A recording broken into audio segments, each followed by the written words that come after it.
بسم اللہ الرحمن الرحیم نحمدہ ونصلی علی رسولہ الکریم اما بعد۔ قابل احترام بھائیوں، دوستوں اور بزرگوں، روایتوں میں لکھا ہے ان لربکم فی الدہر نفحات، اللہ تعالیٰ کی طرف سے ربانی روحانی لہریں چلتی رہتی ہیں، جہاں پر بھی ملے تو اس میں داخل ہو جاؤ، اس سے اعراض مت کرو۔ یہ مدارس، یہ ربانی لہریں ہیں، اور سب سے زیادہ مجھے خوشی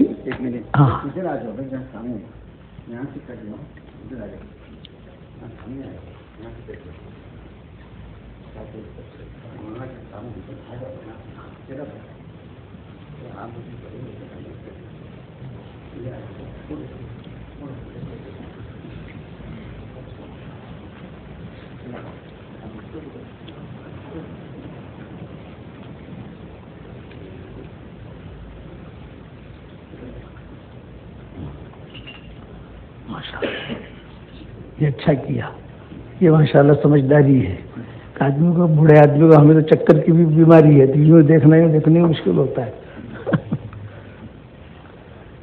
یہ مدارس جو ہے یا دینی جتنے ادارے ہیں، یہ سارے کے سارے ربانی لہریں ہیں، اور مجھے اس سفر میں بہت بڑی خوشی ہوئی۔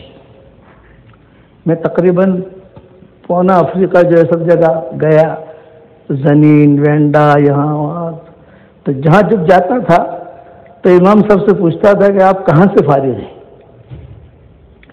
یہ میرا سوال ہوتا تھا۔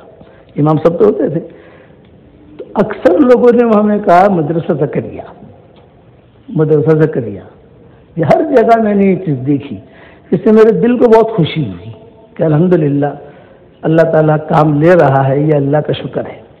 اللہ جس سے چاہے جو کام لے لے، بس اس میں دو باتیں دھیان میں رکھنی ہیں۔ اللہ تعالیٰ نے ہر انسان کو دو قسم کے دل دیے ہیں، ایک قلب سلیم ہے اور ایک قلب سقیم ہے۔ قلب سلیم کہ جس دل کے اندر کسی قسم کا کوئی حسد نہ ہو، کوئی بغض نہ ہو، کوئی کینہ نہ ہو، الا من اتى اللہ بقلب سلیم، قرآن شریف میں ہے اذ جاء ربہ بقلب سلیم۔ تو قلب سلیم والی کی ہر عبادت، ہر دعا اللہ قبول کرتا ہے، اور قلب سقیم، بیمار دل، یہ ڈاکٹروں والا بیمار دل نہیں، شریعت والا بیمار دل، تو وہ کیا ہے کہ جس کے اندر حسد ہو، کینہ ہو، کپٹ ہو، بغض ہو، حب دنیا ہو، جس دل کے اندر امراض، تو اس کی عبادت قبول نہیں ہوتی، نیکیاں مل جاتی ہیں۔ یہ علماء نے لکھا ہے کہ نیکیاں مل جائے گی آپ کو۔ فجر کی نماز ہم نے قلب سلیم کے ساتھ پڑھی تو دعا، وہ نماز قبول ہوگی، اور قلب سقیم کے ساتھ پڑھی تو فرشتہ لکھے گا کہ ہاں آپ نے فجر کی نماز پڑھ لی، اوکے، اور اس کی نیکیاں بھی مل جائے گی آپ کو، لیکن قبول نہیں کریں گے، کیونکہ اللہ کا قانون ہے انما یتقبل اللہ من المتقین۔ ہم تو تقوی والوں کا قبول کرتے ہیں اور کسی کا قبول نہیں کرتے۔ صحابہ کو صحابہ جس چیز نے بنایا، کہ بہت زیادہ قرآن پڑھتے تھے نہیں، بہت زیادہ روزے رکھتے تھے نہیں، کہ بہت زیادہ خرچ کرتے تھے نہیں، نارمل زندگی تھی ان کی، تو ان کو اس درجے تک کس نے پہنچایا کہ خطاب ملا رضی اللہ عنہم کا؟ بہت بڑا خطاب ہے کہ اللہ ان سے خوش تو تم اللہ سے خوش۔ تو علماء نے آگے لکھا ہے لسلامت صدورہم، دل پاک صاف تھے، اسی لیے رسول اللہ صلی اللہ علیہ وسلم دعا مانگتے تھے اللہم انی اسألک قلبا سلیما۔ اللہ تعالیٰ سے مانگے تو یہ علم آپ کو نکھارے گا، اوپر لے جائے گا، پھر آپ کو کوئی پہچانتا نہیں ہوگا، لیکن آسمان پر آپ کو سب پہچانتے ہوں گے، کہ آسمان پر سب پہچانتے ہوں گے، کیونکہ معاملہ ہمارا اللہ کے ساتھ ہے۔ اس لیے اللہ تعالیٰ سے قلب سلیم مانگنا، اس کی کوشش کرنا، وَيُزَكِّيهِمْ جو قرآن شریف میں تزکیہ، اس کا مطلب یہ ہے قلب سلیم.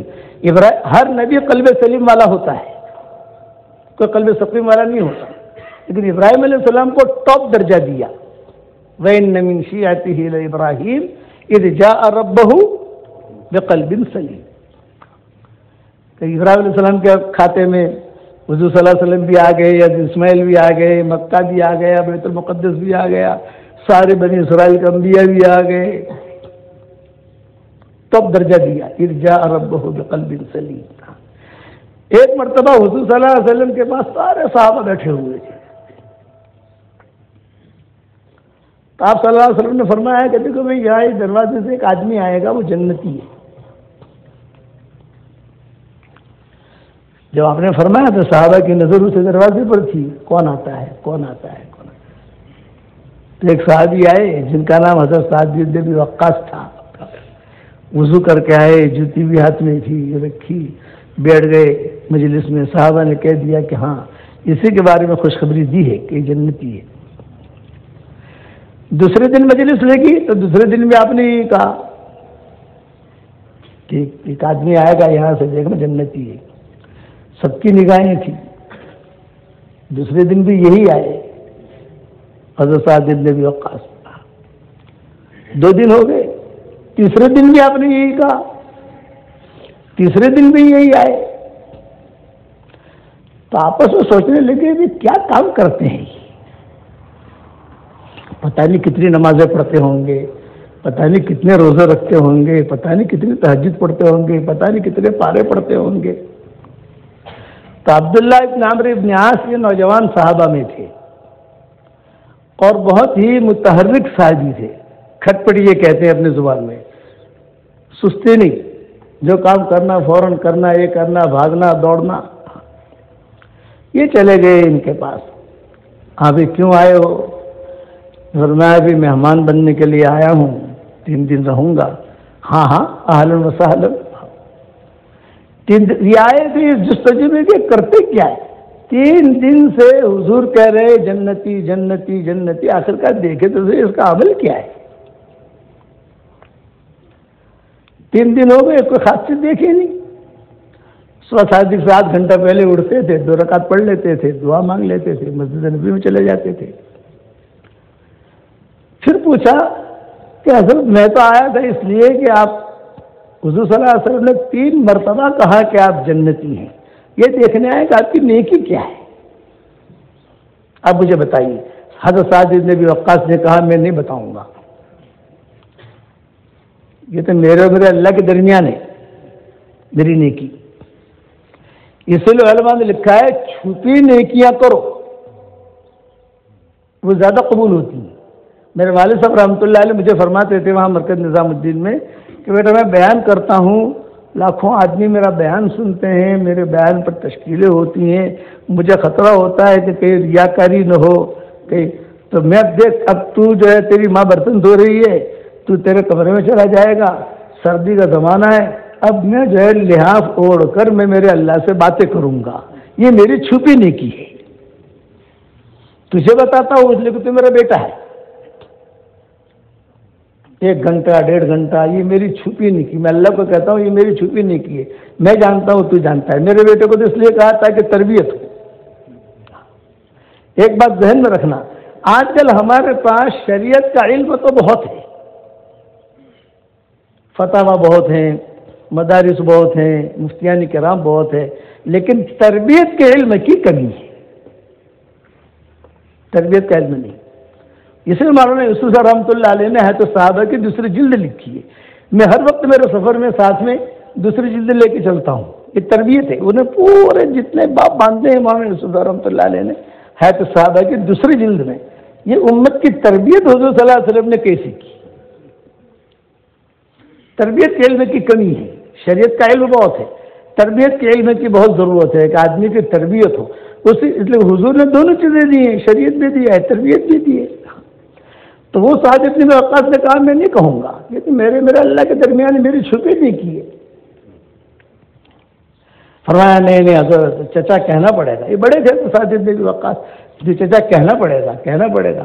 فرمایا چل تو اصرار کرتا ہے، اور حضور صلی اللہ علیہ وسلم نے 3 مرتبہ کہا بھی، تو کہہ دیتا ہوں کہ رات کو جب میں سوتا ہوں تو سب کو معاف کر کے سوتا ہوں،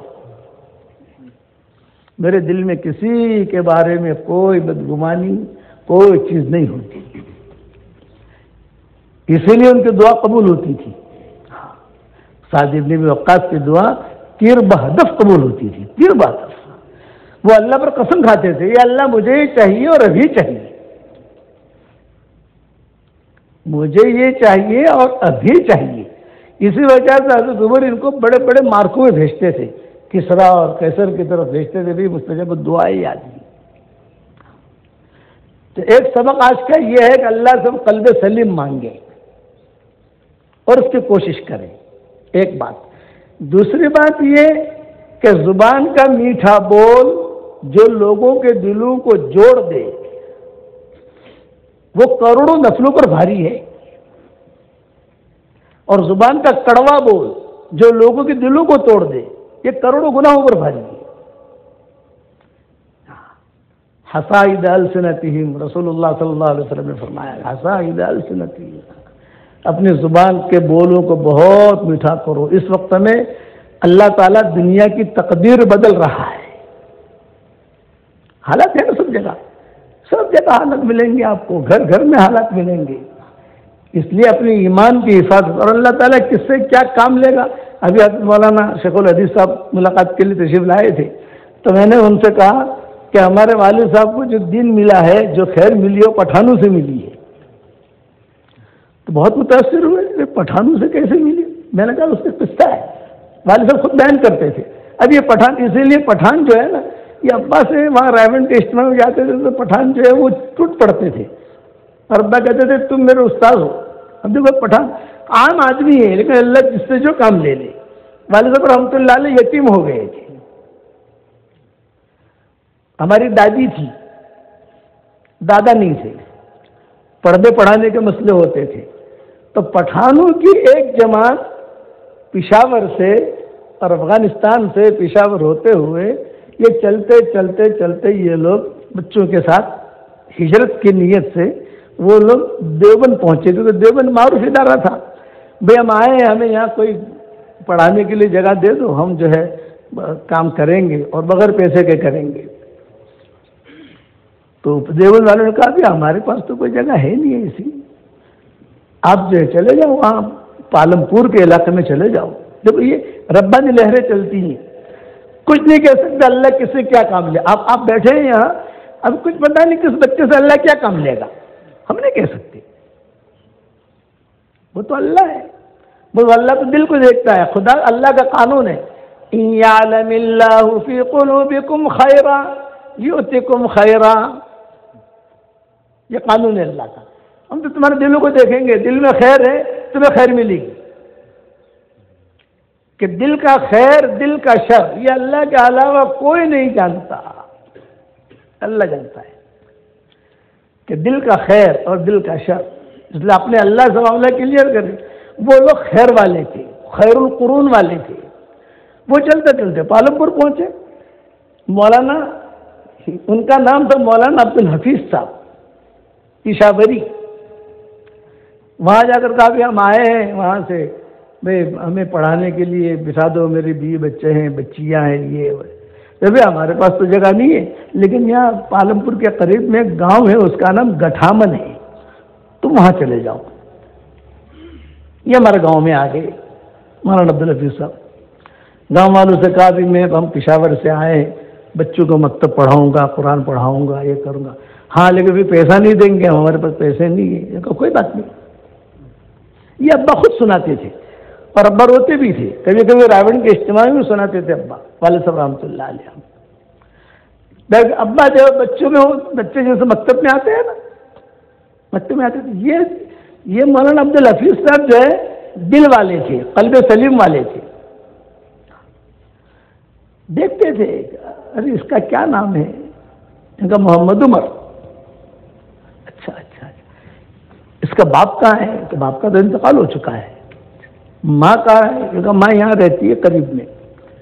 ابا کہتے تھے کہ دادی جو ہے وہ کچھ کھانا بھیج دیتی تھی ان کے لیے، اور یہ اتنے غریب تھے کہ تنخواہ تو ملتی نہیں تھی، جمعہ کو چھٹی ہوتی تھی، گاؤں میں جمعہ کی نماز ہوتی نہیں تھی، یہ پیدل جاتے تھے پالنپور، وہاں جا کر جمعہ کی نماز پڑھتے تھے، اور جو سبزی کی جو دکانیں ہوتی تھی تو لوگ خراب سبزیاں پھینک دیتے ہیں نا، اس کو اکٹھا کرتے، سب کو اکٹھا کر کے اپنا کندھے پر ڈال کر گٹھامن لاتے، ان کی بیوی جو ہے وہ اچھی اچھی سبزیاں نکال دیتی، اور پورا ہفتہ جو ہے وہ اس پر ان کا گزر ہوتا تھا۔ یہ ابا کہتے تھے کہ میں نے اپنے آنکھوں سے دیکھا ہے۔ ایک مہینہ گزرا تو مولانا عبدالحفیظ صاحب نے کہا بھی میں اس کی والدہ سے ملنا چاہتا ہوں۔ دادی آئی، اس زمانے میں پردہ برتا تو ہوتا نہیں تھا، جہالت کا ایک دور تھا، لیکن دل صاف ہوتے تھے۔ آج ہمارے علم کا دور ہے لیکن دل میں کچرے بہت بھرے ہوئے ہیں، ان دلوں کے کچرے کی وجہ سے ہماری گاڑی آگے نہیں بڑھ رہی۔ ابا کہتے تھے سب کی گاڑیاں چلتی ہے، بیٹا تمہاری گاڑی کیوں نہیں چلتی؟ کیا پیٹرول میں کچرا ہے؟ پیٹرول میں کچرا ہوگا تو گاڑی نہیں چلے گی۔ اس لیے ایک جملہ یاد رکھنا، انما يتقبل اللہ من المتقین ان یعلم اللہ فی قلوبکم خیرا یؤتکم خیرا۔ ابا کہتے تھے دادی آئی، یہ کہا کہ یہ لڑکا مجھے دے دو، آپ مولانا عبدالحفیظ مکی نے، مولانا عبدالحفیظ پشاوری نے، یہ لڑکا مجھے دے دو۔ تو دادی نے کہا کیا مطلب؟ یہ کہا میں اس کی تربیت کروں گا، میں اس کو بڑا کروں گا، میں اس کو جو دیوبند لے جاؤں گا، وہاں پڑھاؤں گا، یہ کروں گا وہ کروں گا۔ دادی تو کہتی تھی بہت اچھا، ہمارے پاس تو کھلانے پلانے کے پیسے نہیں ہیں۔ دادی نے کہا ٹھیک ہے۔ مولانا عبدالحفیظ صاحب جو تھے انہوں نے والد صاحب کی تربیت کی، حالانکہ ہمیں گجراتی، اور گجراتی میں بھی پالم پوری میں بھی مومن چلیا، یعنی وہ کہتے ہیں نا کیٹیگریاں، بے صورت والوں کی کیٹیگری اوپر ہے، بھروچ والوں کی اور اوپر ہے، احمد آباد والوں کا اور اوپر ہے، یہ پالم پوری سب سے نیچے، اور چلیا قوم سب سے نیچے۔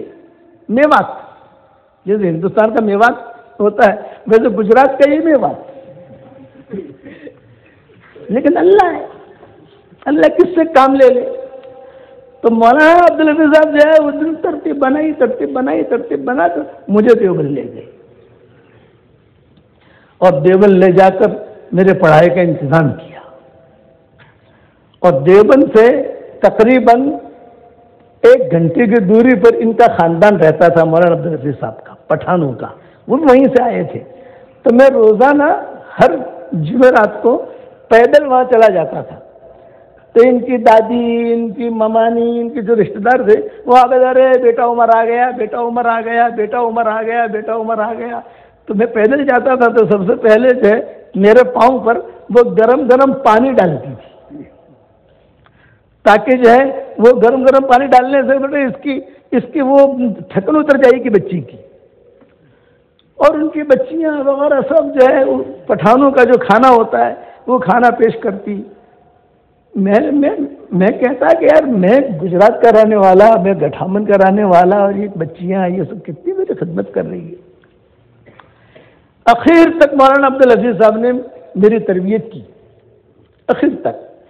پھر اللہ تعالیٰ نے مجھے چمکایا، دعوت کے کام میں لگے، دیوبند میں دعوت کا کام کرتا تھا، تو طلبہ جو ہے میری مذاق اڑاتے تھے، اور مذاق یہ میں تشکیل کرتا تھا لوگوں کی کہ 3 دن کے لیے نکلو، یہ نکلو، تو طلبہ کہتے تھے تبلیغی، اس زمانے میں تبلیغ کا کام اتنا عام ہوا نہیں تھا، اور مولانا یوسف صاحب رحمۃ اللہ علیہ امیر تھے اس وقت میں، تو میرا رومال ہوتا تھا، ابا خود کہتے تھے میں رومال یوں ڈال کے تشکیل کے لیے جاتا تو کبھی کبھی میرا رومال نیچے گر جاتا، تو طلبہ کہتے ہیں کہ او پالم پوری، او مولوی عمر تیری تبلیغ گر گئی، یہ طلبہ کہتے تھے تیری تبلیغ گر گئی، دیکھ تیری تبلیغ گر گئی۔ میں جو ان کے ساتھ اپنا جو دعوت دیتا جاتا تھا۔ مولانا یوسف صاحب رحمۃ اللہ علیہ نے مجھے دیکھا، وہ سمجھ گئے کہ بھائی لڑکا کام کا ہے، انہوں نے میری تربیت کی۔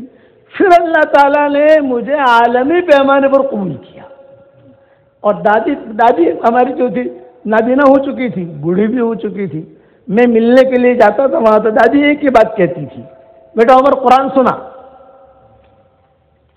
یہ نہیں کیسی طبیعت ہے کیا ہے کہ وہ تو ٹھیک ہے، تو مجھے قرآن سنا۔ تو مجھ میں کھیلنے کی عادت تھی، دادا ابا کہتے تھے میرے والد صاحب کہ کھیلنے کی عادت بہت تھی طلبا کے ساتھ، کھیلنا بچوں کے ساتھ. تو میں جا کر قرآن سناتا تو وہ لسر سناتا، چھوٹی چھوٹی صورتیں، تاکہ جلدی چھٹی ہو جائے. اب یہ نادی سنا کر پھر جو بھاگ جاتا.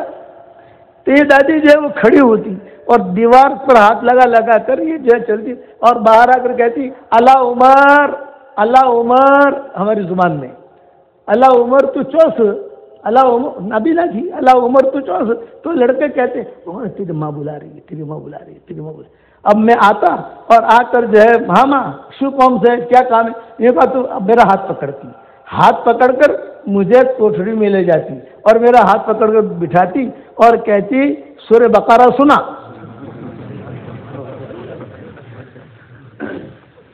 سورہ بقرہ سنا. تو ابا کہتے تھے کہ مجھ پر بہت بوجھ پڑتا تھا، ارے کھیلنے کا ٹائم ہے اور دادی ماں کہہ رہے سورہ بقرہ سنا. میں پوری سورہ بقرہ سنا تھا، حالانکہ سمجھتی کچھ نہیں تھی لیکن دل کے صاف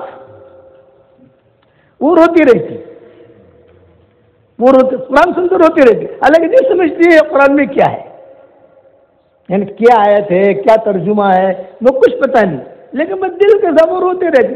پھر جب میں پورے جانے سورہ بقرہ سنا دیتا تو میری پیشانی کو بوسہ دیتی، بیٹا آج اندھی کوٹھڑی میں، اندھیری کوٹھڑی میں تیری اندھی ماں تجھ سے قرآن سن رہی ہے، انشاءاللہ ایک زمانہ آئے گا لاکھوں آدمی تیرا قرآن سنیں گے. ہم سوچ بھی نہیں سکتے تھے. ابا فرماتے تھے ان پٹھانوں نے میری تربیت کی، کہتے تھے میں روزانہ پٹھانوں کے لیے دعا کرتا ہوں. پھر جب اللہ تعالیٰ نے مجھے بہت عروج دیا، مولانا عبدالحفیظ صاحب کا انتقال ہو گیا. میں جب تک مرکز میں تھا، جب مرکز میں آنے وہ انتشار نہیں ہوا تھا، تو برابر ان کے خاندان کے لوگ مجھ سے ملنے کے لیے آتے تھے اور وہاں کے آم لے کر آتے تھے. آم اور جو وہاں کے آم ہوتے ہیں نا وہ آم لے کر آتے تھے، چوسا آم یا ان کے باغوں کے، اور میں ان کو میری کتابیں دیتا تھا. مومن کا ہتھیار ہے، بکھرے موتی ہے، قرآن کا ترجمہ ہے، مدنی معاشرہ ہے، جو بھی کتابیں ہم نے لکھی 26 صورتیں ہیں وہ میں ان کو دیتا تھا. تو وہ آ کر اتنے خوش ہوتے تھے کہ ہماری بچیاں، ہماری گھر والی اس کو پڑھتی ہیں اور کہتی ہیں کہ یہ تو ہمارا ہی باغ ہے، یعنی ہم نے خدمت کی ہے ان کے ابا کی. یہ دیکھو ان یعلم اللہ فی قلوبکم خیرا یؤتکم خیرا، تمہارے دلوں میں خیر ہوگی تو اللہ تمہیں خیر دے گا. یہ مت بتاؤ کہاں سے خیر دے گا، دے گا. کبھی کبھی شیطان کے راستے سے بھی اللہ خیر دے دیتا ہے شیطان، لیکن اس کے راستے سے بھی خیر دے گا. ابو ہریرہ کو آیت الکرسی سکھانے والا شیطان تھا. حضور نے فرمایا کہ یہ جھوٹا ہے لیکن بات سچی بتا گیا، کہ یہ ہے جھوٹا لیکن بات سچی بتا گیا، آپ کو خیر ملے گی. مولانا یوسف رحمۃ اللہ علیہ فرماتے تھے دل میں ہمارے خیر ہوگی تو ہم کو کہیں نہ کہیں سے اللہ خیر دے گا، اچھے سے دے، برائی کہیں سے اللہ تمہارا ہاتھ پکڑ لے گا. اب آپ فرماتے تھے جب ایک دم عروج پر آیا الحمدللہ، دعوت کا کام جو ہے بہت، اور ساری دنیا میں الحمدللہ چرچے شروع ہوئے، بیانات میرے طے ہوتے تھے ہر جگہ پر، رائمنڈ میں، ادھر ادھر سب جگہ. تو ابا فرماتے تھے کہ میں سویا ہوا تھا اور رات کو خواب میں آئے مولانا عبدالحفیظ صاحب، غالباً رائمنڈ کا اجتماع تھا یا ٹونگی کا اجتماع تھا، یہ تو یاد رہا نہیں، لیکن خواب میں آئے اور خواب میں آ کر کہا بیٹا عمر میں نے آپ کی تربیت کی اور میں نے آپ کو اتنا سنبھالا اور اتنا آپ کو دیوبند بھیجا، علماء سے ملاقات کی، مجھے حج بھی نہیں کراتے، مجھے حج کرا دو. تو میرا ابا کہتے تھے کہ میں جب جاگا تو میں رو رہا تھا کہ میرے استاد نے حج کی درخواست کی ہے کہ مجھے حج کرا دو. اب تو میں چلا گیا ہوں. تو میں نے اہتمام کیا ان کی طرف سے حج بدل کرانے کا. کچھ ساتھی تھے ان سے کہا بھی یہ میرے استاد ہیں، ان کی وجہ سے مجھے خیریں ملی ہیں، تو تم مجھے جو ہے حج بدل ان کی طرف سے کر لو. مولانا موسیٰ روحانی بازی رحمۃ اللہ علیہ کا نام سنا ہوگا، یہ لاہور میں ہوتے تھے، انتقال ہو گیا. بڑی کتابیں لکھی ہیں، بڑے علماء میں ان کا شمار ہوتا ہے ماشاءاللہ. رائمنڈ کے اجتماع میں وہ اہتمام کے ساتھ ابا سے ملنے آتے تھے اور آ کر جو ہے مصافحہ کرتے تھے، بڑا عمامہ پہنتے تھے وہ، اللہ ان کے قبر کو نور سے منور فرمائے.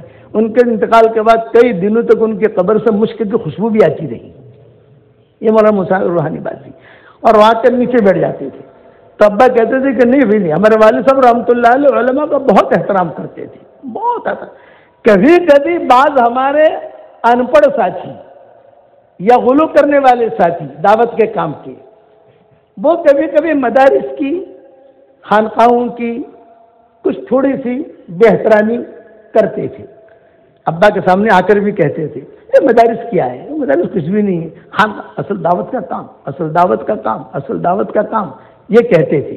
تو ابا نے مرکز نظام الدین میں یہ جملہ کہا، فجر کا بیان ابا کا ہی ہوتا تھا وہاں۔ ابا نے کہا بھائی سنو، آپ حضرات جو کہتے ہو کہ دعوت اور تبلیغ سے ہی دین پھیلتا ہے، یہ غلط ہے، غلط ہے، غلط ہے، غلط ہے۔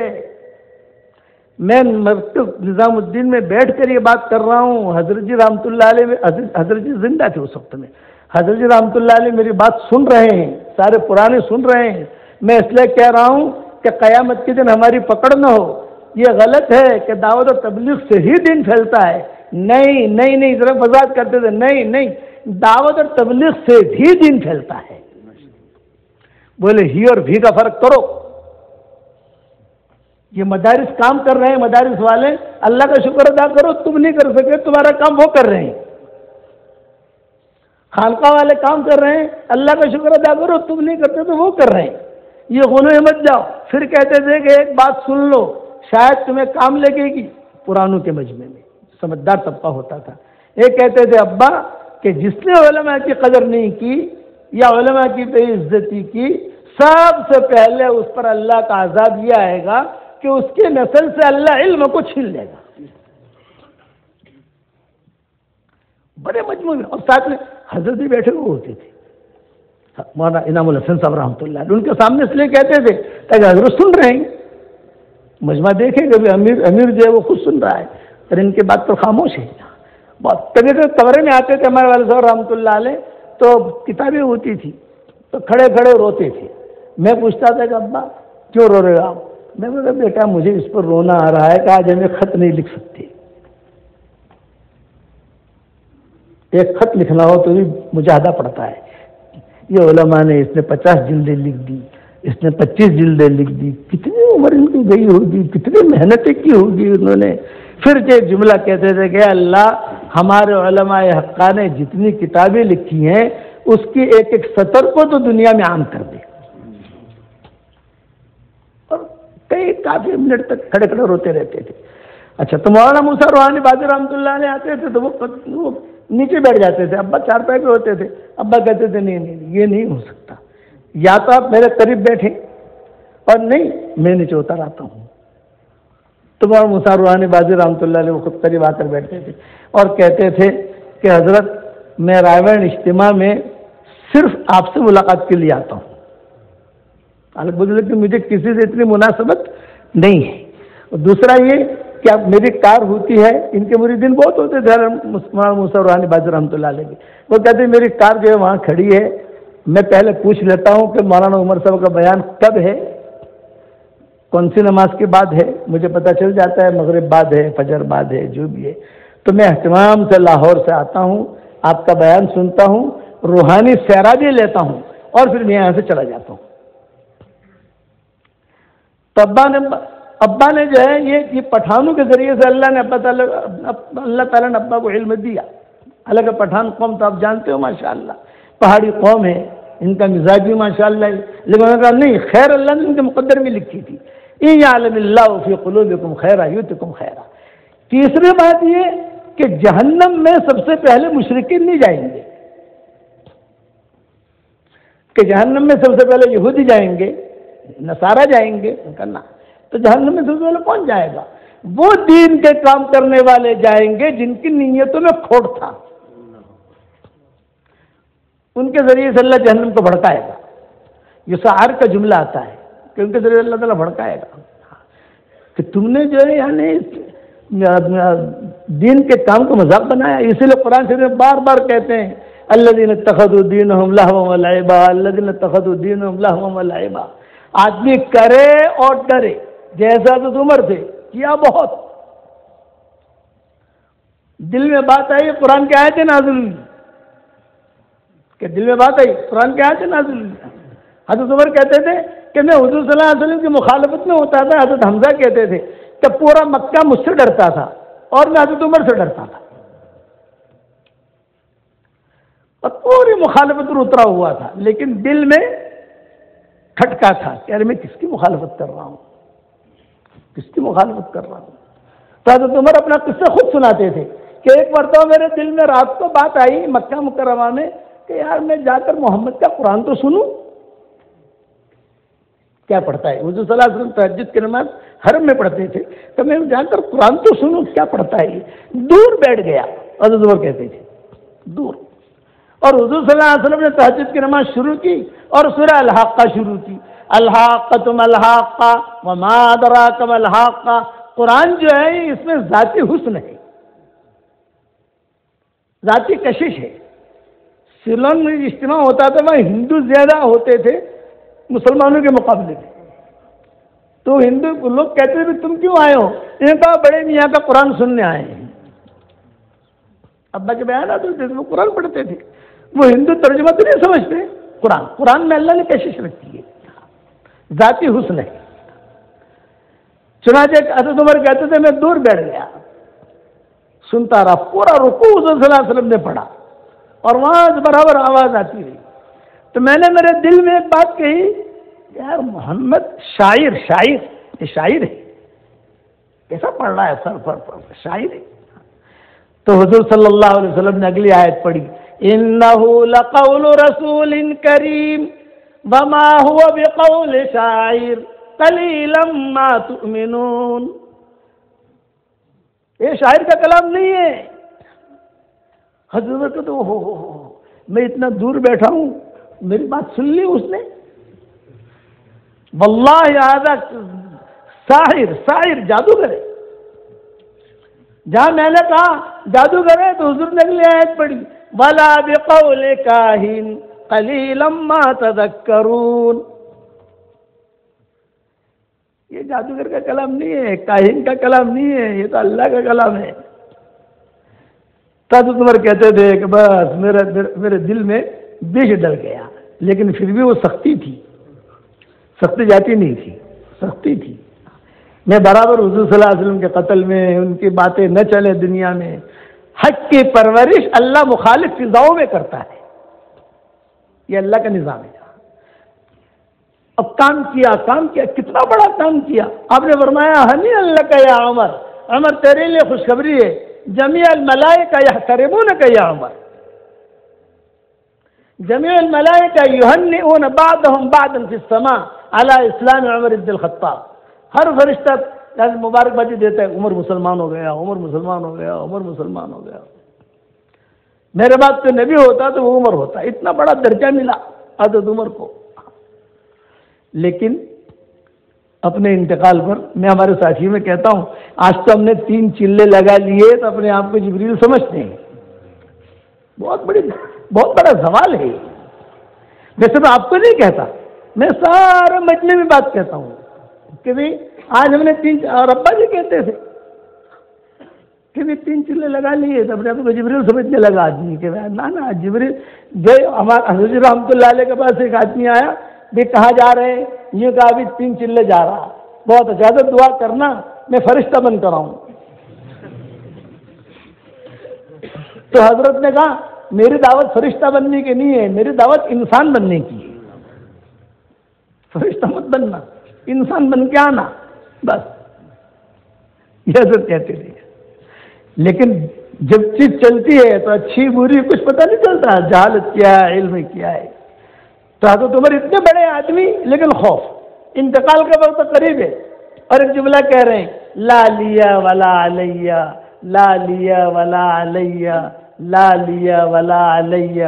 اے اللہ میرے نیکیوں پر تو مجھے کوئی بدلہ نہ دے، کوئی حرج کی بات نہیں ہے، میرے گناہوں پر میری پکڑ مت کرنا. یہ ڈر. والذین یؤتون ما آتوا وقلوبهم وجلة انہم الی ربہم راجعون اولئک یسارعون فی الخیرات وہم لہا سابقون. ڈرے گا جو آدمی، جو عالم مخلص ہوگا وہ ڈرے گا، اور جو مخلص نہیں ہوگا وہ اس میں نفاق ہوگا. نفاق جو ہے وہ بہت جلدی آتا ہے، علماء نے لکھا ہے بہت جلدی آتا ہے. اس لیے اپنے دل کو پاک صاف رکھے. ابا کہتے تھے میں بیان کے لیے آتا ہوں، میرے والد صاحب کی قصے میں عام طور سے سناتا نہیں ہوں، لیکن ہمارے محتمم صاحب یہ ہمارے ابا کو خوب قریب سے جانتے ہیں. اجتماعات میں ماشاءاللہ سب جگہ بیٹھنا کرنا، مرکز میں آنا یہ کرنا. اس لیے مجھے یہ بات حضرت شیخ الحدیث صاحب ملاقات کے لیے آئے تو میں نے کہا بھی پٹھانوں کے راستے سے تمہیں دین ملا ہے. اس لیے میں نے قصہ سنا. ابا کہتے ہیں بیان کے لیے میں جب جاتا ہوں تو دعا کر کے جاتا ہوں، اے اللہ صرف تیرے لیے، صرف تیرے لیے، صرف تیرے لیے، صرف تیرے لیے. زندگی بھر آدمی کام بھی کرے اور مرتے وقت خالی ہاتھ چلا جائے. وَبَدَا لَهُم مِّنَ اللَّهِ مَا لَمْ يَكُونُوا يَحْتَسِبُونَ. ٹورنٹو کے اجتماع میں تھے میں اور مولانا ابراہیم صاحب، ان کا بیان تھا. مولانا ابراہیم صاحب کے ساتھ میں بھی ساتھ بیان کے لیے جا رہا تھا. تو مولانا ابراہیم صاحب نے مجھے کہا کہ بھائی مولوی یونس بہو بیک لاگے چھے یار، یہ مخلص کہ بہو بیک لاگے چھے. تو میں نے کہا کہ کیا ڈر لگتا ہے؟ انہوں نے یہ آیت پڑھی کہ کہیں قیامت کے میدان میں یہ نہ کہہ دیا جائے وَبَدَا لَهُم مِّنَ اللَّهِ مَا لَمْ يَكُونُوا يَحْتَسِبُونَ. مخلص آدمی ڈرے گا. علم حاصل کرو اور علم حاصل کر کے پھیلانے کی نیت کرو اور اس کو پڑھو. میں کہتا ہوں نا مجھے اس سفر میں بہت خوشی ہوئی. جہاں گیا سب سے پہلے امام صاحب ملنے کے لیے آتے تھے کہ کہاں سے فارغ ہیں آپ؟ مدرسہ زکریا سے. پھر مدرسہ زکریا میں کون کون استاد ہیں نام بتائیے. چونکہ بڑھاپے کی وجہ سے میں بھول جاتا، فلاں ہیں فلاں ہیں فلاں ہیں فلاں ہیں. کس نے کیا پڑھایا آپ کو؟ یہ پڑھایا یہ پڑھایا. پھر وہ جو قرآن پڑھتے تھے قرآن، تو قرآن پڑھنے کے بعد میں ہر استاد کو میری تسبیح ہدیہ دیتا تھا. یہ میری تسبیح ہے، جاندار شاندار مالدار دیندار، یہ ساتھ رکھتا ہوں میں. تو ہر استاد کو تقریباً میں نے تسبیح دی ہے. 2 امام ہوتے تھے، کبھی کبھی یہاں 2 امام بھی ہوتے ہیں. کوئی بڑی مسجد ہوتی ہے تو وہاں 3 امام بھی ہوتے ہیں اور تینوں یہاں کے فارغ ہیں. یعنی میں دوسرے مدرسوں کی نفی نہیں کرتا، وہاں کے بھی ہوں گے، ایسی بات نہیں ہے. سان فرانسسکو گیا تو وہاں کے بچے بھی پڑھے ہوئے ہیں. لیکن مجھے ایک دل میں خوشی ہوئی جو اپنی یعنی تعدیث بن نعمت کے طور پر کہتا ہوں کہ اب مدرسے کو اللہ تعالیٰ اوپر لے کے چل رہا ہے. اب کسی قسم کا کوئی کچرا نہ آئے، بس یہ چلتا رہے یہ کارواں. حضرت عمر کہتے تھے لا علیہ ولا علیہ لا علیہ ولا علیہ. اتنے میں حضرت علی اور حسن حسین یہ تینوں کے تینوں آئے حضرت عمر کی عیادت کے لیے. تو حضرت عمر نے آنکھیں کھولی، فرمایا کہ ابو الحسن کیسی طبیعت؟ میں تمہاری خبر لینے آیا ہوں. اور حضرت عمر رو رہے تھے. تو حضرت علی نے کہا عمر موت کے ڈر سے رو رہے ہو؟ موت کے ڈر سے رو رہے ہو؟ فرمایا کہ علی موت کے ڈر سے نہیں رو رہا، موت کے بعد جو گھاٹی آنے والی ہے اس کے ڈر سے رو رہا ہوں کہ میرے ساتھ کیا ہوگا. پھر حضرت عمر رضی اللہ تعالیٰ عنہ نے اپنے بیٹے کو بلایا، عبداللہ بن عمر کو. بول نہیں سکتے تھے، تکلیف تھی، مرض الموت موجود تھے. میں نے کہا بیٹا کان قریب کرو، کان خوف، یہ اللہ کا خوف بتا رہا ہوں. اتنا بڑا آدمی اور ڈر رہا ہے. کان قریب کر کے کہا بیٹا میری کچھ تمنائیں ہیں، کچھ خواہشات ہیں، میری کچھ وصایا ہیں، میں نے لکھ دی ہے ساری چیزیں. لیکن یہ خواہش میری یہ ہے کہ میری قبر حضرت ابوبکر کے قریب میں بنے، یہ میری خواہش ہے. لیکن یہ جگہ حضرت عائشہ کی تحویل میں ہے، اس لیے میں بغیر اجازت کے وہاں میں دفن نہیں ہو سکتا. لیکن میری خواہش ہے بیٹا تم کوشش کرو، امی عائشہ سے جا کر اگر اجازت لو اور وہ خوشی سے اجازت دے دیں تو مجھے وہاں دفن کرنا، اور اگر اجازت نہ دیں تو مجھے بقی میں لے جانا. یہ حضرت عمر نے وصیت کی تھی اپنے انتقال سے پہلے. عبداللہ بن عمر نے کہا کہ اور کوئی وصیت؟ یہ کہا ہاں بیٹا میرا 84,000 کا مقروض ہوں. اتنا بڑا آدمی، کسرا قیصر کے خزانے آئے ہیں ان کے دور میں. کسرا کا قالین آیا ہے 2.5 ایکڑ لمبا تھا. حضرت عمر نے اس سے قالین پر مشورہ کیا کھڑے ہو کر، بتاؤ کیا کرنا ہے اس کو. پورے مدینہ والوں نے کہا یہ قالین باقی رکھو، اسے ٹکڑے ٹکڑے مت کرو تاکہ یادگار رہے کہ مسلمانوں نے یہ کام کیا. حضرت عمر نے کہا نہیں تو گناہ کی یادگار ہے، اس پر شرابیں پی گئی ہیں، زناکاریاں ہوئی ہیں، اسلام کی غلط باتیں ہوئی ہیں، اس لیے گناہ کی یادگار ہے، اس کو ٹکڑے کر کے ختم کرو، دے دو سب کو۔ ممبر آیا، 53 من سونا تھا، اتنے فتوحات، لیکن 84,000 کے مقروض، فلاں کو اتنا دینا ہے، فلاں کو اتنا دینا ہے، فلاں کو اتنا دینا ہے، فلاں کو اتنا دینا ہے۔ عبداللہ ابن عمر آئے، بس اتنا بات کہہ کر بات ختم کروں، عبداللہ ابن عمر آئے حضرت عائشہ کے پاس۔ حضرت عائشہ کے گھر میں جو پردے ہوتے تھے 2 پردے ہوتے تھے، ایک پردہ مین دروازے پر، بیچ میں بیٹھک ہوتی تھی، پھر اس کے اندر کا جو دروازہ ہوتا تھا وہاں پر بھی پردہ ہوتا تھا۔ عبداللہ ابن عمر نے باہر سے کہا کہ امی ام المومنین، میں عبداللہ ابن عمر ہوں اور کچھ بات کرنے آیا ہوں۔ حضرت عائشہ نے باندھیوں سے کہا بھی پردہ کچھ بچھا دو، کھجور رکھو، پانی رکھو، اکرام جو ہوتا ہے، تکیا رکھو، یہ چیزیں رکھوائیں۔ عبداللہ ابن عمر آئے، حضرت عائشہ نے کہا پہلے بتاؤ ابا کا کیا حال ہے؟ عبداللہ ابن عمر نے کہا ہوا اعلی وشک الموت، وہ موت کے بالکل قریب ہے حضرت عمر جو ہے، اور ایک پیغام دیا ہے، وہ پیغام لے کر حاضر ہوا۔ فرمایا بتاؤ کیا پیغام ہے؟ یہ فرمایا کہ میرے ابا نے کہا ہے کہ میری خواہش ہے کہ یہاں میری قبر بنے، حضور صلی اللہ علیہ وسلم اور حضرت ابوبکر کے قریب، یہ میری خواہش ہے، تمنا ہے۔ فسکتت عائشہ، حضرت عائشہ خاموش ہو گئی، جیسے سانپ نے کاٹ لیا ہو۔ فسکتت عائشہ، حضرت عائشہ خاموش ہو گئی۔ جب کوئی جواب نہیں آیا تو عبداللہ ابن عمر سمجھے کہ شاید ان کا ارادہ نہیں ہے۔ امی میں واپس جاؤں کہنا مہلن مہلن مہلن، ٹھہرو ٹھہرو۔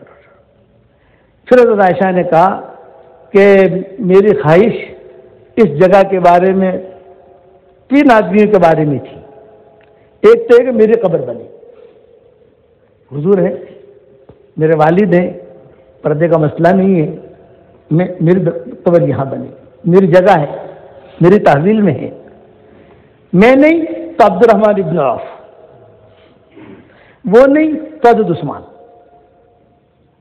میرے ذہن میں یہ 3 تھے، لیکن عمر ہوا احق، یہ جملہ عمر ہوا احق، عمر جو ہے وہ زیادہ حقدار ہے۔ حضرت علی کہتے تھے کہ ہم سوچتے تھے کہ عمر کی قبر کہاں بنے گی، عمر کی قبر کہاں بنے گی، عمر کی قبر کہاں بنے گی۔ جب جو ہے قبر کھدنی شروع ہوئی تو حضرت علی آئے اور ان کے بیٹے وغیرہ کے کندھے پر ہاتھ رکھا کہ میرے دل میں یہی بات تھی کہ عمر کو اللہ ہی جگہ دے گا۔ عبداللہ ابن عمر آئے اور حضرت عمر جو ہے یہ بالکل موت کے قریب تھے اور یعنی بس ہچکیاں نکل رہی تھی، اور جب آنکھیں کھولی تو کہا ابشرک یا ابتا، خوشخبری لے کر آیا ہوں۔ سن نہیں پاتے تھے، کان میں عبداللہ ابن عمر نے کہا امی نے اجازت دے دی ہے۔ اب تقویٰ دیکھو، حضرت عمر کیا کہہ رہے ہیں؟ بیٹا ہو سکتا ہے میرے ڈر کی وجہ سے اجازت دی ہو، میں امیر المومنین ہوں نا، میں امیر المومنین، اس کی وجہ سے اجازت دی ہو، اس لیے میرے دنیا سے جانے کے بعد جو ہے مجھے وہاں لے جانا اور پھر سے اجازت لینا، اگر اس وقت اجازت دے تو مجھے وہاں دفن کرنا، اور اگر اجازت نہ دے تو بقی میں لے جانا۔ یہ حضرت عمر نے کہا، یہ تقویٰ۔ انتقال ہو گیا، انتقال ہونے کے بعد پورا مسجد نبوی کھچا کھچ بھر گئی، امیر المومنین گیا ہے، اور بہت بڑا کام کیا ہے انہوں نے، حضرت عمر نے۔ حضرت عبداللہ جہاں کا مواجہہ شریف پر جہاں کا صلاۃ والسلام پڑھتے ہیں وہیں جنازہ رکھا گیا۔ عبداللہ ابن عمر نے کہا میرے والد کا انتقال ہو چکا ہے، 84,000 کے مقروض ہیں، فلاں کا اتنا ہے، فلاں کا اتنا ہے، فلاں کا اتنا ہے، میرے والد کو معاف کر دو تاکہ جو ہے ان کا اللہ کا معاملہ کلیئر ہو جائے، اور اس قرضے کی ساری ذمہ داری مجھ پر ہے۔ خیبر کی ایک زمین تھی، تو حضرت عمر نے کہا تھا انتقال پر بیٹا وہ زمین بیچ دینا، وہ زمین بیچو گے تو سارا قرضہ ادا ہو جائے گا۔ تو سارے مجمع نے جب یہ سنا کہ حضرت عمر مقروض بن کر مرے تو مجمع جو ہے ہچکیاں مار کر رونے لگا، او ہو کہ امیر المومنین اور اتنے لاکھ کلومیٹر پر اس کی حکومت اور زندگی اس کی یہ۔ تو سارے مجمع نے کہا ہم نے تجھے بھی معاف کر دیا اور ہم نے تیرے ابا کو بھی معاف کر دیا۔ اب حضرت عبداللہ ابن عمر کھڑے رہے وہاں اور زور سے کہا یا ام المؤمنین، میرے والد اندر آنے کی اجازت چاہتے ہیں، اب اجازت دے، چونکہ حضرت عمر نے کہا تھا کہ میرے دنیا سے جانے کے بعد، مرنے کے بعد پھر اجازت لینا۔ بھیڑ بہت تھی، آواز پہنچ نہیں رہی تھی، تو زور زور سے کہہ رہے تھے یا ام المؤمنین، ہم تیاری کرنا چاہتے ہیں، یعنی قبر کھودنا چاہتے ہیں، تیاری کرنا حضرت عائشہ کہتی تھی جب میں نے حضرت عمر کو اجازت دے دی تو میں نے سارے میرے کنگے، میرے تیل، میرے کپڑے وغیرہ سب وہاں سے ہٹا لیا میں نے، اور ام سلمہ کے گھر میں جا کر داخل کر دیا۔ امہات المومنین کے دو پارٹیاں تھیں، ایک پارٹی کی ذمہ دار حضرت عائشہ ہوتی تھی اور ایک پارٹی کی ذمہ دار حضرت ام سلمہ ہوتی تھی۔ جب بھی معاملہ ہوتا تھا، جب یہ دونوں ایک ساتھ آ جاتی تھی تو حضور صلی اللہ علیہ وسلم بہت ٹینشن میں آ جاتے تھے، ارے یہ دونوں آ گئی ساتھ میں، پتہ نہیں کیا ہوگا۔ کوئی مسئلہ ہوتا تھا یہ دونوں پیش پیش ہوتی تھی، ام سلمہ اور حضرت عائشہ۔ تو حضرت عائشہ نے اب کمرہ تو خالی ہو رہا ہے تو کہاں لے جاؤں، یہ فرمایا کہ سیدھے جو ہے وہ حضرت ام سلمہ کے پاس گئی، نے کہا میں نے یہ جگہ تو حضرت عمر کو دے دی ہے، میرا یہاں رکھو، بعد میں رہنے کی ترتیب جو ہے کریں گے۔ تو بھیڑ بھاڑ بہت تھی، آواز نہیں پہنچ رہی تھی، بار بار حضرت عبداللہ ابن عمر کہتے تھے یا ام المومنین، میرے والد نے وصیت کی تھی کہ ام المومنین سے پوچھنا، وہ جب تک اجازت نہ دے تو مجھے یہاں داخل مت کرنا، بستی سامنے ہے، وہاں دفن کر دینا۔ جب کوئی جواب نہیں آیا تو تاریخ کی کتابوں میں لکھا ہے، یہ جملہ کہتا ہوں، یہ کہ بخاری مسلم میں یہ چیزیں نہیں ملے گی، تاریخ میں آپ دیکھو گے تو آپ کو ملے گی، قبر مبارک سے آواز آئی اہلاً و سہلاً یا عمر ابن الخطاب، آ جاؤ۔ اور بعض کتابوں میں لکھا ہے کہ صدیق اکبر کی قبر سے آواز آئی اہلاً و سہلاً یا عمر ابن الخطاب، آ جاؤ۔ پڑوسی بنا دیا قیامت تک کے لیے۔ مخلصین کو اللہ اوپر لے جاتا ہے، یاد رکھنا۔ اس لیے بات اسی پر ختم کرتا ہوں، اللہ تعالیٰ سے قلب سلیم ہم مانگے اور قلب سقیم سے حفاظت مانگے، ورنہ ایسا نہ ہو، روایتوں میں آتا ہے ہر مرنے والا افسوس کرے گا، چاہے صالح ہو چاہے طالح ہو، چاہے دیندار ہو چاہے گنہگار ہو، چاہے مسلمان ہو چاہے کافر ہو، ہر مرنے والا افسوس کرے گا۔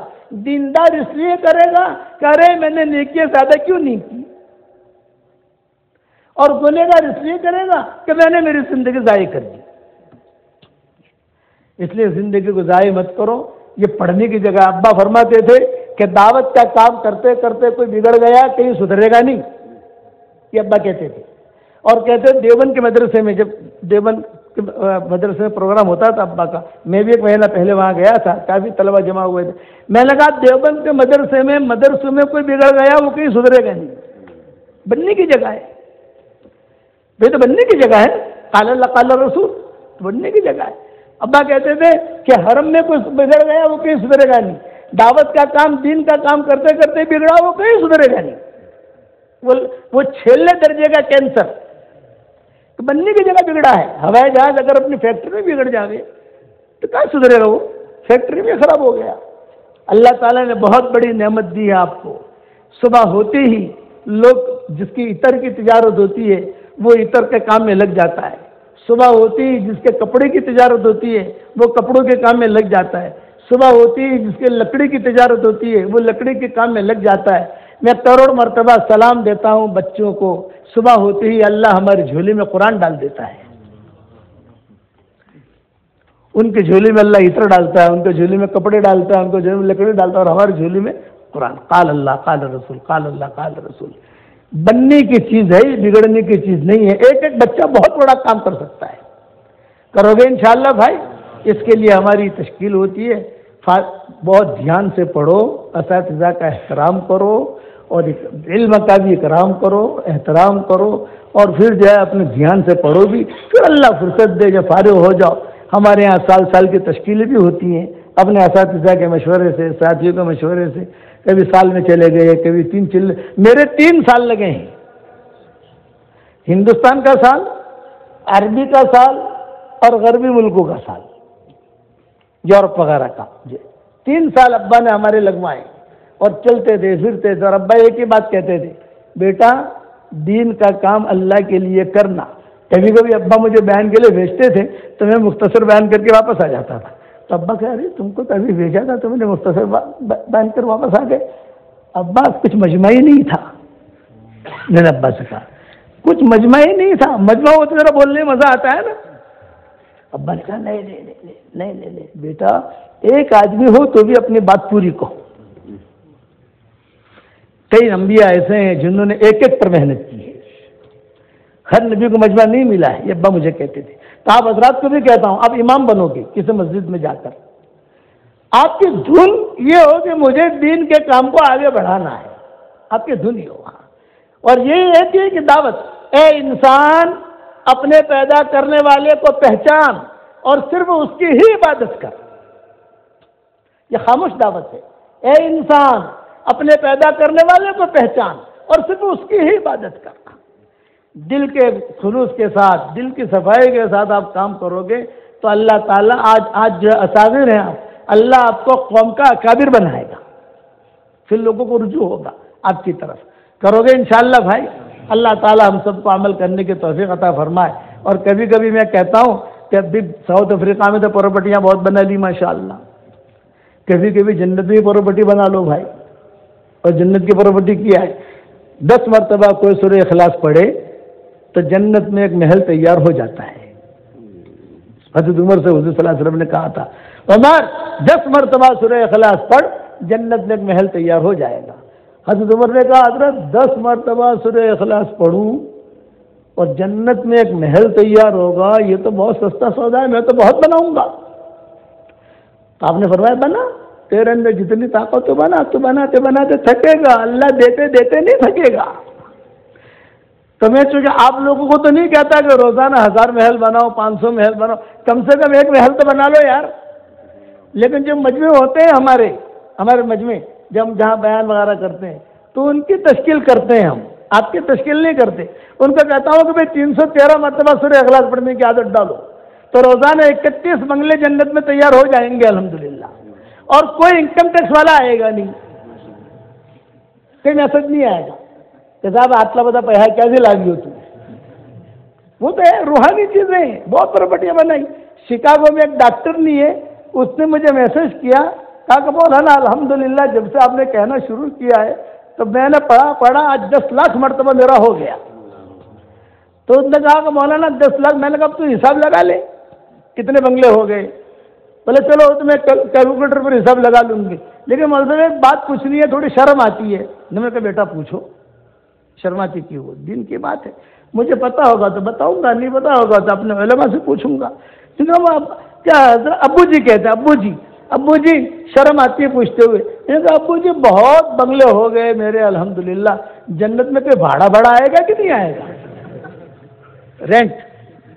تو میں نے کہا بیٹا دیکھو جنت میں بھاڑا تو نہیں آئے گا، اتنے بنگلے کریں گے کیا؟ میں نے کہا وہ جنت میں ہم جب جائیں گے انشاءاللہ مشورہ کر لیں گے، جب جائیں گے تو مشورہ کر لیں گے۔ تو آپ سے میں اتنی درخواست کرتا ہوں کم سے کم 1 یا 2 بنگلے تو بنا لو پڑھتے پڑھتے۔ آپ تو یہاں سے وہاں جاتے جاتے بھی 10 مرتبہ پڑھ لو گے انشاءاللہ، کرو گے انشاءاللہ۔ اور اللہ کے راستے میں نکلنے کے، لیکن اللہ کے راستے میں نکلنا صفات کے ذریعے سے، صفات کے ساتھ، گھومنا پھرنا نہیں۔ یضل بھی کثیرا ویہدی بھی کثیرا۔ میاں مولوی طارق جمیل صاحب کا نام سنا ہوگا آپ نے، یہ ہم حج میں ساتھ میں تھے اور ایک ہی بلڈنگ میں ٹھہرے ہوئے تھے، برج الاوقاف جو ہے وہاں، اس طرف ان کا کمرہ تھا، اس طرف میرا کمرہ تھا، اور نماز پڑھنے کے لیے ہم ساتھی جاتے تھے۔ بھیڑ تھی حرم شریف میں تو ہم وہی جو مسجد ہوتی ہے وہی نماز پڑھتے تھے۔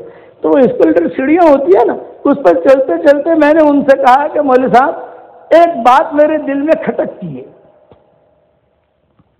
یا ایک بات میں کہنا چاہتا ہوں لیکن مجمع کے سامنے کہتا نہیں ہوں، کہ وہ لوگ پھر ہماری بات کو لے کے چلتے ہیں اور کہ قرآن میں کوئی تحریف نہ ہو۔ تو انہوں نے کہا کہ نہیں بتاؤ کیا کہنا چاہتے ہو؟ تو میں نے کہا کہ قرآن میں ہے یضل بہ کثیرا ویہدی بہ کثیرا، قرآن کے ذریعے سے اللہ تعالیٰ کئی قوموں کو گمراہ کرے گا اور قرآن کے ذریعے سے کئی لوگوں کو اللہ ہدایت دے گا، یہ تو قرآن میں ہے اور قرآن مراد ہے اس سے۔ لیکن میرے دل میں یہ بات آتی ہے کہ اس سے صرف قرآن مراد نہیں ہے، جمیع ما یتعلق بالقرآن، صلاۃ یضل بہ کثیرا ویہدی بہ کثیرا، تلاوت قرآن یضل بہ کثیرا ویہدی بہ کثیرا، اسی طریقے سے تصنیف تالیف یدل بہ کثیرا ویہدی بہ کثیرا. اسی طریقے پر ہمارے دعوت کا کام یدل بہ کثیرا ویہدی بہ کثیرا. اسی طریقے پر ہمارا گشت یدل بہ کثیرا ویہدی بہ کثیرا. اسی طریقے پر ہمارے مشورے یدل بہ کثیرا ویہدی بہ کثیرا. اسی طریقے پر ہمارے اجتماعات یدل بہ کثیرا ویہدی بہ کثیرا. اسی طریقے پر ہمارے چلے یدل بہ کثیرا ویہدی بہ کثیرا. جب میں نے یہ بات کہی تو وہ میری طرف گھر کے دیکھنے لگے کہ بات بالکل صحیح ہے، یہ بات صحیح ہے. جميع ما يتعلق بالقرآن، جو قرآن سے لگتی ہوئی چیزیں، حج یدل بہ کثیرا ویہدی بہ کثیرا، روزہ یدل بہ کثیرا ویہدی بہ کثیرا. اس لیے ذہن میں رکھنا کہ ہم جو پڑھ رہے ہیں یہ یدل بہ کثیرا میں جا رہے ہیں، یہ یہدی بہ کثیرا میں جا رہے ہیں. بات سمجھ میں آ گئی؟ عقل مند کے لیے اشارہ کافی ہے. اسی لیے کوئی لوگ ہمارے پاس آتے ہیں نا، کہتے ہیں کہ مولوی صاحب ہم جماعت میں جا رہے ہیں، کچھ ہم کو کچھ نصیحت کرو. میں نے کہا بیٹا ایک ہی نصیحت ہے، آپس میں لڑنا مت، محبت سے کام کرنا. لڑو گے تو اس ملک میں لڑائی پھیلاؤ گے، محبت سے کام کرو گے تو محبتیں پھیلاؤ گے. ابا کے پاس لوگ آتے تھے، وہاں سید خان صاحب رحمۃ اللہ علیہ کے پاس لوگ آئے، ہماری جماعت تھی، سال کے لیے جا رہے تھے. حضرت جی نے کہا بھی مولوی سعید صاحب یہ جماعت سال کے لیے جا رہی ہے مولوی یونس پالم پوری کی، کچھ روانگی بیان کر دو ان کے سامنے. تو وہاں سید خان صاحب رحمۃ اللہ علیہ نے ہمیں بٹھایا اور بٹھا کر کہا کہاں کہاں جا رہے. تو ہم نے کہا کہ حضرت یہاں سے ہم تبوک جائیں گے انشاءاللہ، تبوک سے جارڈن جائیں گے، جارڈن سے انشاءاللہ ہم جائیں گے شام، شام سے جائیں گے ٹرکی، ٹرکی سے جائیں گے بیلگراڈ، بیلگراڈ سے جائیں گے انشاءاللہ یوگوسلاویا، یوگوسلاویا سے جائیں گے فرانس انشاءاللہ، فرانس سے جائیں گے موروکو. یہ آخری اسٹیشن ہے ہمارا. اور واپسی میں اسپین آئیں گے انشاءاللہ، اور اسپین سے ہم فرانس انگلینڈ آئیں گے انشاءاللہ. وہاں رمضان ہمارا شروع ہو جائے گا انشاءاللہ. اور فرانس ہوتے ہوئے ہم جو ہے بیلجیم، ہالینڈ، یوگوسلاویا، بلغاریہ، یہ سارا کرتے کرتے ٹرکی، یہ سارا کرتے کرتے دوسرے حج میں پہنچیں گے. تو مولانا نے کہا کہ ہاں ماشاء اللہ، اللہ بہت مبارک کرے. انگلینڈ سے ہم نے بائی کار سفر کیا اور لندن سے مکہ مکرمہ ہم بائی کار گئے ہیں الحمدللہ. اتنا لمبا سفر. تو حضرت نے فرمایا میں تمہیں خالی ایک ہی نصیحت کرتا ہوں کہ مولانا سید خان صاحب رحمۃ اللہ علیہ نے کہ کیا کہا، دیکھو بہت کھانا، بہت سونا، تعلیم میں جتنا بیٹھنا ہو بیٹھنا، نہ بیٹھنا ہو مت بیٹھنا. یہ میں خود بھی تھا اس مجلس میں، میں یہ ذمہ دار تھا. بہت کھانا، بہت سونا، اور جتنی تعلیم کر سکو کرنا، لیکن ایک کام مت کرنا، آپس میں لڑنا مت. لڑو گے تو اس علاقے میں جنگیں تم پیدا کرو گے، اور اگر محبت کے ساتھ آؤ گے تو محبتیں پیدا کرو گے. یہ مولانا نے کہا. میں تعجب میں پڑ گیا. حضرت جی کا کمرہ تھوڑا سا قریب تھا، حضرت سن رہے تھے اور حضرت بیٹھے ہوئے رو رہے تھے. کہتے تھے کتنی بڑی نصیحت کی ہے انہوں نے. جماعت جاتی ہے تو ظاہر بات ہے کہ تعلیم بھی کرتی ہے، جماعت جاتی ہے تو کھانا بھی پکاتی ہے، جماعت جاتی ہے تو جو ہے وہ سر جو عمل دعوتیں کرتی. لڑنا مت، لڑنا مت، لڑنا مت. آپ کو بھی یہ کہتا ہوں لڑنا مت. ٹھیک ہے انشاءاللہ. اللہ ہم سب کو عمل کرنے کی توفیق عطا فرمائے. دعا کر لیں.